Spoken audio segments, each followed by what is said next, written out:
La Liga returning champions are back and they're in preseason. Is this going to be another exciting season for FC Barcelona? Welcome to the recap.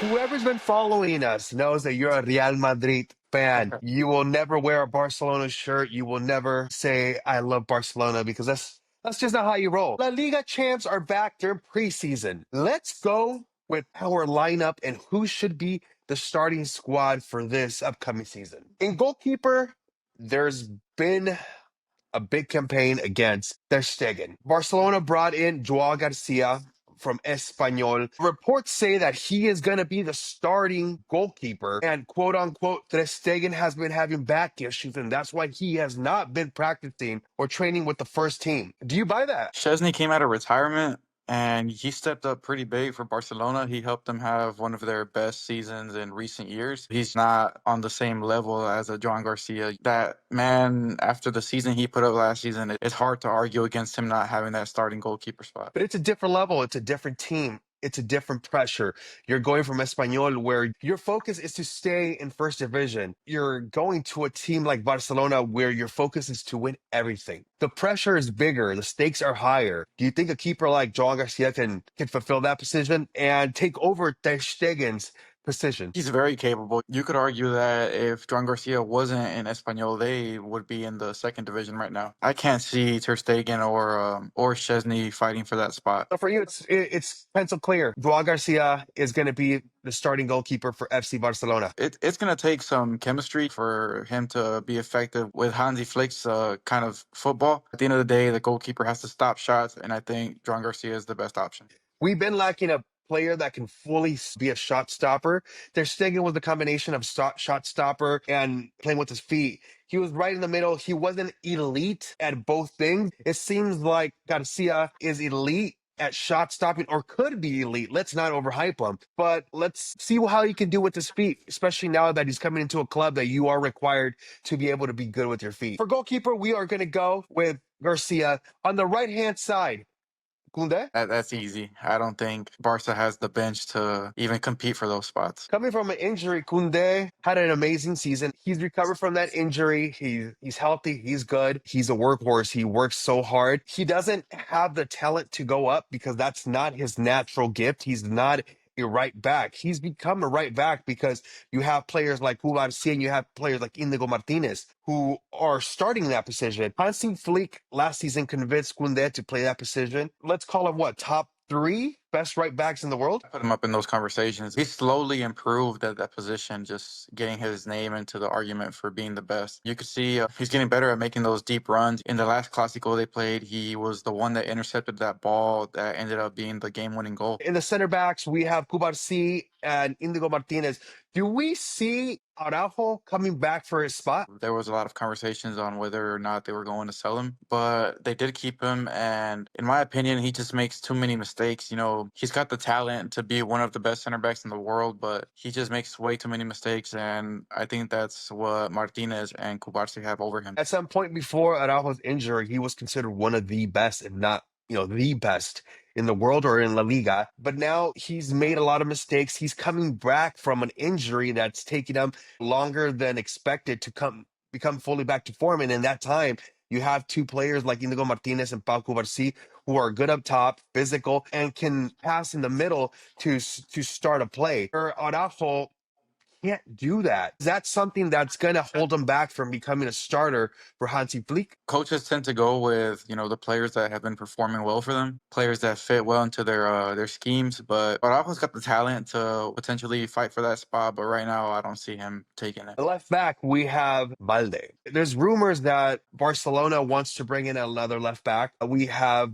Hector Fort, but he's not fully getting the trust from Hansi Flick. And Balde overall, you don't move him, right? Is up there also. Same thing with Koundé. They're up there in those conversations for best at their position. As long as he's healthy, that's his spot for the taking. Koundé and Balde are healthy and they step it up a bit, it's going to be very dominant going forward, especially the physicality that Kunde and Balde have. But now let's go into the midfield. Barcelona are stacked with young and veteran talent. You have players like Casado, Marc Bernal, who's coming back, who to me is going to be the signing of the season. You have Frankie de Jong, Pedri, Dani Olmo, and Fermin. But let's start with the back. Pedri and de Jong, you don't move those guys from that position. You could argue that, they're going to let their youngsters have some playing time, see what they can do. But, after the season that Pedri had, he was on a Ballon d'Or kind of run, who have no reason to bench him unless he's injured. Frankie de Jong, you could say he was in a slump for a couple of seasons and not performing to what was expected. I think he bounced back very well, and he showed the world that he still has a lot to offer. Frankie de Jong is an elite midfielder. But with that said, what happens to Gavi? I don't see the hype behind Gavi, and for me, it's Fermin Lopez. That man is a dog. He reminds you a lot of Fede Valverde, fighting for the team. He's fine with not being the goal scorer. He doesn't need to be the center of attention, but he knows what he brings, and that's a lot of pressure, a lot of recoveries, and he even has a dangerous long shot. Fermin is an interesting player. I personally would start Fermin over Dani Olmo, but overall, Fermin gives us more fight, gives us more long shot, and gives us more of a versatile player than Dani Olmo. Dani Olmo is really good, especially with his first touch and the way that he can turn and rotate from a defender. But Fermin, if he could step it up one or two more levels, I think Fermin is going to be very dangerous, especially in that spot behind Lewandowski. I'm down to see Fermin be a starter this season. He needs a chance to show that he's up there with the elites. If you're Hansi Flick, what do you tell Casado? What do you tell Gavi? What do you tell Olmo? This is my vision. This is how I see Barcelona functioning at their highest level. And if you want a spot in my starting 11, then you need to show me something. Do you loan one of them out or sell? I would get rid of Gavi if I'm being honest. I'm past the Gavi hype. You're past the Gavi. I don't think Gavi's hype. Dude is all cojones and talent. He's coming back from an injury. Once he's fully fit, he will fight for a starting spot. I don't think he's going to be a starter. I can see at some point having Gavi and De Jong in the back, then giving Pedri a more of a free role, but it's an uphill battle for a Gavi. But if anybody can do it, I think it is Gavi. But then you also have to fight against Fermin, you also have to fight against Olmo, and you also have to fight against Casado and Bernal. This is a really good problem Barcelona has, especially in the midfield, that you have all these talented players that can give you a different outlook and a different output, and you have them all in one team. But then you have the other side where players like Casado, you're young, you need those minutes and you need that time in the field, and you won't get it, especially with the players that are ahead of you. I just don't see anybody knocking off Pedri at all. He is in the top 3 for that position in the world. He's up there with Jude Bellingham, with Musialas, with the Fede Valverdes, and he's an undisputed starter as long as he's healthy. Let's get into the top 3. Barcelona with the 4-3-3. There was a novella happening with the Williams brother, that he was coming. He had told Atleti that he was coming to Barcelona and ended up not coming and renew his contract. We have Rafinha, Lamine, and Lewandowski. Is it still good? With the amount of goals that they were able to put up last season, I don't think anybody would argue that those are the 3 starters for the season coming up. You got Lamine Yamal. He is the most talented teenager in the world. He's the most talented person that we've seen in quite a bit now. You got Rafinha. He manages to just find a way to score or assist every single game. He could be having the worst of the worst games, and he's going to leave there with 1 or 2 goal contributions. Lewandowski is the only question you have here. Not if he's going to start, but his longevity and how much time he has left.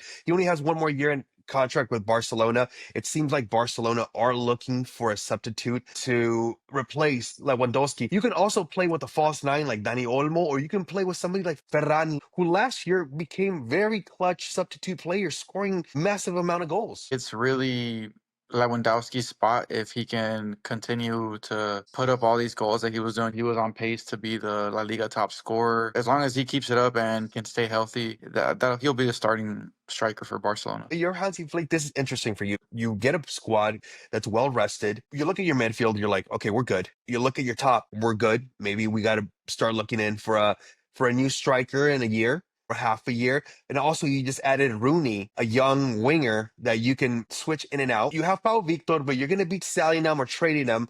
You already started to offload some of your players. What position do you bring in another player to add to the team? I think Barca could really benefit from having some fullback rotation players and some center backs. I don't think they needed a Nico Williams. He would have been a nice option to have. You got a Barcelona that performed very well last season, and there's not a whole lot that needs to be done. Why fix something that's not broke? If you feel me. Hopefully you enjoyed this video. If you do, make sure to like, share, subscribe. Make sure to send this to anybody, and I mean anybody with zero or some ball knowledge, like Manny and I. We like to think that we have some ball knowledge. Make sure to subscribe and see you here next video.